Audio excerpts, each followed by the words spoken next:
दोस्तों नमस्कार। वीडियो पर अगर आपने क्लिक किए हो, वीडियो को बिना स्किप किए ध्यान से देखिएगा। आज मैं एक जेन्युइन ऐप के बारे में आप सबको जानकारी दूंगा। सच में ये जो ऐप है आरबीआई रजिस्टर्ड है, लेकिन जिस प्रकार से ये लोग काम करते हैं, जिस प्रकार से चार्जेस लेते हैं, ये कहीं ना कहीं अनफेयर है, अनजस्टिफाइड है। मेरे पास उसका प्रूफ है, प्लस मैं एक्सपीरियंस किया हूँ और एक कंप्लेन मैं आरबीआई पोर्टल पर ऑलरेडी रजिस्टर कर दिया हूँ। पहले आप सबको मैं प्रूफ दिखाऊंगा। इस वीडियो को आप लोग देखिए कि जो एम पॉकेट ऐप है ये किस प्रकार से चार्जेस लेते हैं, वो भी गलत तरीके से। मेरा ऑटो डेबिट एक्टिवेट नहीं था, बाउंस चार्जेस लगा दिया। मैं सेकेंड ईएमआई को पेमेंट करना चाहता था, लेकिन वो लोग पेमेंट को नहीं लिया, उल्टा लेट पेमेंट चार्जेस को लगा दिया और ये चार्जेस दिन के दिन ज़्यादा होते रहेगा। अभी एज ए कस्टमर मुझे स्ट्रांग होना पड़ेगा, आरबीआई पर कंप्लेन करना पड़ेगा। अगर सेटिस्फैक्शन रिप्लाई ना मिले तो कंज्यूमर फोरम पर भी केस करना पड़ेगा। देखिए, मैं कोर्ट इससे पहले अलग अलग केस पर गया हूँ, कंज्यूमर केस पर भी गया हूँ, तो मेरे लिए ये कोई नया चीज़ नहीं होगा। मैं डेफिनेटली कोर्ट तक जाऊँगा, ज़रूरत पड़े आरबीआई गवर्नर के साथ अपॉइंटमेंट लेते हुए बात करूँगा, फाइनेंस मिनिस्टर के साथ भी अपॉइंटमेंट लेते हुए बात करूँगा। एम पॉकेट का जो केस है ये अनजस्टिफाइड है, अनफेयर है, इसके खिलाफ आवाज़ उठाना चाहिए। सबसे पहले आप लोग प्रूफ को देख लीजिएगा। हाँ, ये है दोस्तों एम पॉकेट ऐप, ठीक है। चलिए, मैंने ऐप को ओपन किया।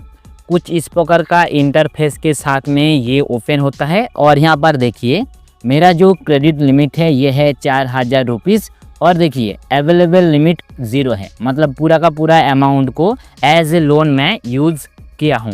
और यहाँ पर देखिए टोटल मुझे रिपेमेंट करना पड़ेगा 4786 रुपीज़। अभी इशू देखिए, मैंने नीचे लोन वाला जो ऑप्शन है इसके ऊपर क्लिक किया। लोन का जो रिपेमेंट वाला सेक्शन है जहाँ पे लोन डिटेल्स मिलता है वो पूरा का पूरा डिटेल्स मिल गया। मैं इससे पहले लोन भी लिया हूँ, टाइमली रिपेमेंट भी किया हूँ, मेरा लोन क्लोज भी हुआ है, ठीक है। ऐसा नहीं है कि एम पॉकेट को मैं आज फर्स्ट टाइम यूज़ कर रहा हूँ, ओके। तो अभी ये वाला जो लोन है ना, चलिए मैंने इसको ओपन करता हूँ और यहाँ पर देखिए टोटल जो आउटस्टैंडिंग अमाउंट है वो है 4786 रुपीज़ और यहाँ पर टोटल मुझे रिपेमेंट करना पड़ेगा 4786 रुपीज़, जहाँ पर बताया गया है डिस्काउंटेड आउटस्टैंडिंग, मतलब किसी भी प्रकार का कोई डिस्काउंट नहीं है। मेरा फर्स्ट ईएमआई ओवर ड्यू है 31 डेज़ का और सेकेंड वाला भी ओवर ड्यू है। सेकेंड वाला ईएमआई को मैं ओवर ड्यू करना नहीं चाहता था, लेकिन हो गया है, ठीक है। चलिए, क्यों हुआ है उसका मैं प्रूफ दिखा देता हूँ। यहाँ पर पेमेंट करने का जो अमाउंट है ये आ चुका है 4786 रुपीज़। अभी मैं आप सबको डिटेल्स में जानकारी देता हूँ। यहाँ पर टोटल आउटस्टैंडिंग है और फर्स्ट इंस्टॉलमेंट पेमेंट करना पड़ेगा, नहीं तो सेकेंड इंस्टॉलमेंट पेमेंट नहीं होगा। ये किस प्रकार का चीज़ है भाई? मैंने जब मेरा पूरा का पूरा ईएमआई को शेड्यूल को देखा तो देखिए ये मेरा पूरा का पूरा ईएमआई शेड्यूल है। प्रिंसिपल अमाउंट है 4000 रुपीज़, डिडक्शन हुआ था 268 रुपीज़ और मेरा अकाउंट पर जो पैसा मिला था 3731 रुपीज़, ठीक है ना। फर्स्ट जो ईएमआई है मेरा ओवर ड्यू है, इसके ऊपर बहुत बड़ा लिटिगेशन है। आप लोग देखिए, फर्स्ट ईएमआई के केस पर प्रिंसिपल अमाउंट है 1600 रुपीज़, इंटरेस्ट अभी तक लग चुका है 158 rupees, late charges 240 rupees, bounce charges 150 rupees. जबकि बाउंस चार्जेस तब लगता है जब ऑटो डेबिट एक्टिव है, लेकिन मैं ऑटो डेबिट को एक्टिवेट करके नहीं रखा हूं, तो ये बाउंस चार्जेस किस प्रकार का है, इसीलिए मैंने सवाल उठाया था और फर्स्ट ईएमआई को अभी तक मैंने रिपेमेंट नहीं किया।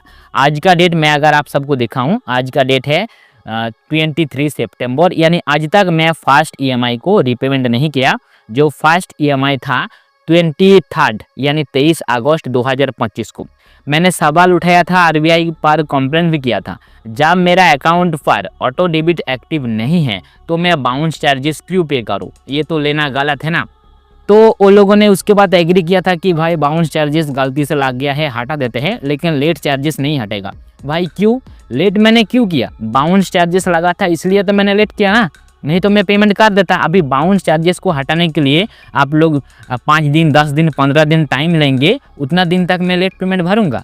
ये पॉसिबल है? क्योंकि इसमें तो गलती आप लोगों का ही है ना, तो इसलिए मैं फर्स्ट ईएमआई को अभी तक पेमेंट नहीं किया। ये सच बात है, फर्स्ट ईएमआई को मैंने अभी तक पेमेंट नहीं किया। ठीक है, ये गया फर्स्ट ईएमआई का केस। अभी चलता हूँ, सेकेंड ईएमआई मेरा ओवर ड्यू है। सेकेंड ईएमआई का डेट था 22 सितंबर 2025 को और आज है 23 सितंबर, यानी एक दिन का ओवर ड्यू है। और एक दिन का जो ओवर ड्यू है उसमें अगर मैं आप सबको दिखाऊं तो देखिए कुछ इस प्रकार से चार्जेस लगाया है। प्रिंसिपल अमाउंट है 480 रुपीज़, इंटरेस्ट है 680 रुपीज़, लेट चार्जेस है 40 रुपीज़। लेकिन मैं सेकेंड ईएमआई को लेट करना नहीं चाहता था, इसलिए लेट हुआ है क्योंकि एम पॉकेट ऐप पर अगर कोई फर्स्ट ईएमआई को या फिर जो ईएमआई पेंडिंग है उसको रीपेमेंट ना करे तो नेक्स्ट ईएमआई को पेमेंट नहीं किया जा सकता है, मतलब नेक्स्ट ईएमआई पेमेंट नहीं होगा। अगर मैं आप सबको दिखाऊं, चलिए मैं आपको जानकारी भी दे देता हूं। यह है पेमेंट करने का ऑप्शन।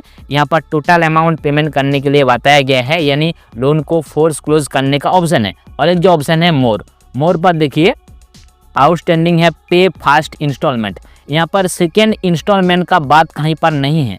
मैंने ईमेल भी किया हूँ कि साहब मैं मेरा फर्स्ट ईएमआई का जो केस है उसको पेंडिंग रखिए क्योंकि आरबीआई पर मेरा कंप्लेंट पेंडिंग है। अभी मुझे सेटिस्फेक्शन रिप्लाई ना मिलेगा तब तक मैं फर्स्ट ईएमआई को रिपेमेंट नहीं करूँगा, लेकिन मैं सेकेंड ईएमआई को रिपेमेंट करना चाहता हूँ। आप लोग मुझे सेपरेटली लिंक सेंड कीजिए या फिर ऐप पर कुछ ऐसा सिस्टम अपडेट कर दीजिए ताकि मैं सेकेंड ईएमआई को पे कर पाऊँ। लेकिन मुझे रिप्लाई नहीं किया गया है, उल्टा चार्जेस यहाँ पर ऐड कर दिया गया है। मतलब ये चार्जेस अनफेयर तो हो रहा है ना।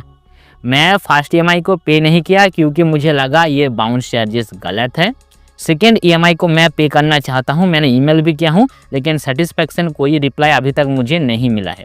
तो इसमें गलती किसका है?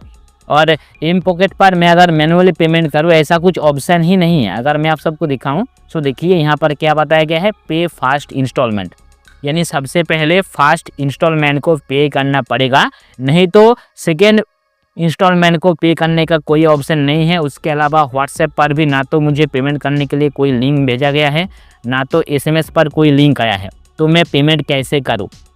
ये जो चार्जेस लिया जाता है एम पॉकेट कुछ इस प्रकार का चार्जेस लेते हैं, इसके ऊपर आवाज़ उठाना ज़रूरी है। मैं जो कि है ऑलरेडी आरबीआई पोर्टल पर मेरा कंप्लेन को रजिस्टर कर चुका हूं। कंप्लेन अभी पेंडिंग पर है और सेकेंड वाला कंप्लेन आज का डेट पर मैं करूंगा। अगर आप लोगों का भी ऐसा कुछ केस है तो मेरे साथ ज़रूर शेयर कीजिएगा।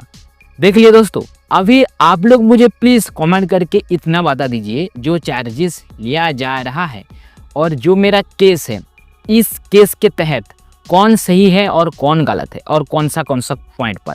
आप लोग अपना फीडबैक शेयर कीजिए। मैं उसको कोई ज्ञान जैसा नहीं लूँगा, बस फीडबैक जैसा ही लूँगा। अगर मैं गलत हूँ तो लिखिए भाई कि तू गलत है, तेरा ये पॉइंट गलत है। अगर कंपनी गलत है तो आप लोग को भी मुझे जानकारी दीजिए, क्योंकि इस प्रकार का जो अनफेयर चार्जेस लेते हैं अलग अलग बैंक, अलग अलग एनबीएफसी लोन ऐप जो अनजस्टिफाइड चार्जेस लेते हैं, इसके खिलाफ आवाज़ उठाना जरूरी है। मेरा तो ऑलरेडी एक कंप्लेन आरबीआई पर रजिस्टर्ड है, मैं फिर से दोबारा कंप्लेन करने वाला हूं। ज़रूरत पड़े तो मैं कोर्ट तक जाने के लिए तैयार हूं। कोर्ट बोलिए, फाइनेंस मिनिस्टर बोलिए, इवन आरबीआई के जो गवर्नर है उनके साथ मैं फिजिकली मीट करने के लिए भी तैयार हूं। मेरे लिए कोई बड़ा बात नहीं होगा, लेकिन अगर आप सब लोग सपोर्ट करेंगे तो मेरे लिए ये चीज़ें आसान हो जाएगा। बाकी वीडियो को अंत तक देखने के लिए और अपना कीमती समय मेरे साथ शेयर करने के लिए आप सबको दिल से बहुत बहुत धन्यवाद।